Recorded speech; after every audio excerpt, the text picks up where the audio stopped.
Я слышала, вы можете предсказывать будущее. Она все правильно слышала, не так ли, Мурзик? Проходите.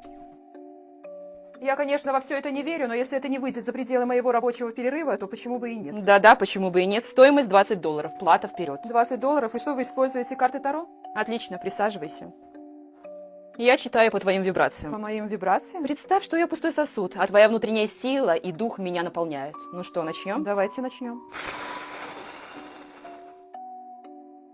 Ты пчелка-труженица, секретарша, да? Тратишь понапрасну свою жизнь. Тик-так, тик-так. Но всю свою жизнь ты мечтаешь о браке с богатым мужчиной, но возможностей так и не было. И ты продолжаешь трудиться и надеяться встретить богатого мужчину. А в этом есть доля правды. Но сегодня ты потеряешь работу. Этого не может быть. Моего начальника нету в городе, и меня точно не уволят. В этом вы ошибаетесь. Я никогда не ошибаюсь и скажу больше, что в конце дня у тебя будет уже новая работа. Знаете что, вы чокнутые, и вообще мой обеденный перерыв закончился, мне пора на работу. Спасибо за то, что ничем не помогли. Света,